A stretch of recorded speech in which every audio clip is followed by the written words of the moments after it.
تا به حال شده ساعتها درس بخونی اما سر جلسه امتحان همه چیز یادت بره یا احساس میکنی که هر چقدر بیشتر میخونی کمتر یاد میگیری؟ اگه به این سوال جواب بله دادی باید بهت بگم تنها نیستی. امروز میخوایم بزرگترین دروغ‌ها در مورد چگونه درس خوندن و روش‌های ناکارآمد رو با هم بررسی کنیم و 5 تا روش هوشمندانه که توسط علم هم تایید شدن رو در مورد درس خوندن یاد بگیریم. پس تا آخر این ویدیو با من همراه باش چون این مطالب میتونه زندگی تحصیلی تو رو متحول کنه. بیا مستقیم بریم سراغ 3 روشی که باید از همین امروز اونها رو کنار بذاری. اشتباه اول، هایلایت کردن و خط کشیدن افراطی. این روش کلاسیک ترین و گول زننده ترین روشه و تحقیقات نشون میده که هایلایت کردن یه حس توهم به یادگیری ایجاد میکنه و مغز شما وقتی رنگو میبینه فکر میکنه این بخش مهمه و اون رو یاد گرفته، در حالی که در واقعیت تو فقط یه کار فیزیکی و ساده انجام دادی و حتی به اون مطلب هیچ تسلطی هم نداری. چون به وضوح دیدم که خیلی از دانش آموزا برای سرگرمی تمام کتابشون رو هایلایت میکنن ولی در نتیجه موقع امتحان فقط رنگ هایلایت یادشون و مطلب رو یادشون میره. نمیگم هایلایت کردن بده، اما فقط از 1 یا 2 رنگ خوب استفاده کن، مثل آبی و سبز که هم تاثیر خوبی روی ذهنت دارن، همین که فقط زیر مطالبی خط بکشی و هایلایتشون کن که واقعا حس میکنی مهمه.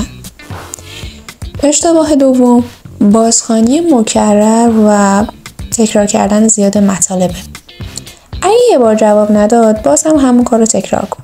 این یه توصیه وحشتناک برای مطالعه است. بازخوانی مکرر یه فعالیت خیلی بیهوده است. چون شما فقط وقتی اولین بار یه مطلب رو میخونی بیشترین یادگیری رو داری، چون ذهنت آماده و کنجکاوه که ببینه مطلب در مورد چیه. اما هر بار که اونو تکرار میکنی یادگیری شما کمتر میشه، چون ذهنت دیگه به چالش کشیده نمیشه و اون مطلب براش خسته کننده و تکراری میشه. پس دیگه این کار انجام نده، چون در واقع تو باید اطلاعات از حافظه کوتاه مدت به بلند مدت منتقل کنی که البته در ادامه بهت میگم چطوری این کار رو انجام بدی. اشتباه سوم، مطالعه فشرده است. این روش قاتل یادگیریه. چون علم عصب شناسی به وضوح نشون میده که مغز برای تثبیت خاطرات و اطلاعات جدید به خواب و زمان نیاز داره و وقتی شما همه چیز رو توی یه شب میخونید و به اصطلاح شب امتحانی درس میخونید، اطلاعات به زور توی حافظه کوتاه مدتتون وارد میشه و شاید فردا تو امتحان نمره قبولی بگیری، اما تقریبا تا 1 هفته بعد 80% مطالب رو فراموش میکنی چون یادش نگرفتی، صرفاً مغزتو تحت فشار قرار دادی تا یک سری مطالب رو حفظ کنه و نمره قبولی بیاره. و این روش علاوه بر این که بی‌اثره، ایجاد استرس و کمخوابی هم به سلامت روان و جسمت آسیب میزنه. پس دیگه این کارو نکن، چون خوب میدونیم که نتایجش چیه. خب حالا که اشتباهات مطالعات رو متوجه شدی، در ادامه یه سری روش ها رو بهت میگم که جایگزین این عادت های بد کنی. 1. تمرین فاصله دار. حافظه شما مثل یه عضله است. اگه میخوای قوی بمونه باید به طور منظم اون رو تمرین بدی و این به این معناست که به جای یه مطالعه طولانی باید اون رو به چند پارت کوتاه با فاصله زمانی مشخص تقسیم کنی و بعد از خوندن هر مطلب 1 روز بعد و 3 روز بعد دوباره اون رو مرور کنی و بعد گذشته 1 هفته دوباره همین کار رو انجام بدی. اینطوری مطالب از حافظه کوتاه مدت به حافظه بلند مدت منتقل میشن. روش دوم، بازیابی فعال. بازیابی فعال یعنی بیرون کشیدن عمدی اطلاعات از حافظت. حالا چطور باید این کار انجام بدی؟ بعد از درس خوندن یک بخش کتابو ببند و سعی کن هر چیزی که یادت میاد رو بنویسی، یا اینکه با خودت مرورش کنی و بعد از اون شروع کن به توضیح دادن اون مطلب به خودت یا به دیگران. این کار مطالب رو توی ذهنت مهم جلوه میده و بهتر یادش میگیری. روش سوم، تفسیر و ارتباط سازی.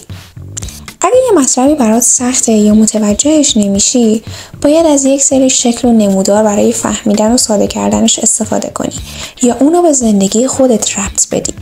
مثلا اگه ویژگی‌های بیماری دیابت رو قرار یاد بگیری، و برات سخته، سعی کن توی اطرافیانت کسی رو پیدا کنی که دیابت داره و ویژگی‌ها و علایمش رو با چشم خودت ببینی. اینطوری موقع امتحان به جای اینکه حفظ کرده باشی یادش گرفتی، چون اونا رو با چشم خودت دیدی و مغزت به جای اینکه به مطالب رجوع کنه به اون شخص رجوع میکنه. و یا سعی کن اون مطلب رو به یه چیز دیگه هم ربط بدی، مثلا سیستم عصبی رو به سیمکشی ساختمون ربط بدی و سعی کنی یه سری چیزا رو برای خودت ساده کنی. تکنیک 4، پرسشگری عمیقه. اگه بخوام ساده بگم، مغز ما وقتی سوالی رو میپرسه یا کنجکاو میشه دنبال جواب میگرده و وقتی جواب رو میشنوه دیگه یادش نمیره. پس سعی کن مطلبی رو که میخوای بخونی اول در موردش از خودت سوال بپرسی تا به اصل و ریشه اون موضوع برسی و اینطوری یه کنجکاوی برای ذهنت ایجاد کنی و بعد بهش جواب بدی.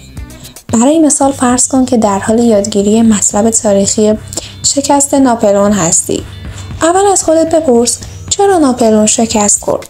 بعد میخونی چون نیروهاش ضعیف و خسته بودن و تاکتیکاش کارساز نبود. بعد از خودت میپرسی چرا تاکتیکاش کارساز نبود؟ و همینطور ادامه میدی. و تکنیک آخر، تست زنی. هیچی بهتر از این نیست که تو نمونه سوال حل کنی و تست بزنی، چون اینطوری با خیلی از بخشای مهم درس آشنا میشی و خودتو میسنجی و میفهمی کدوم مطلب رو باید بهتر بخونی و کدوم رو کامل یاد گرفتی و اینطوری شرایط امتحان هم برات بازیابی میشه و اینطوری استرست هم کمتر میشه. و یادت باشه مطالعه هوشمندانه به معنای مطالعه سخت و طولانی نیست.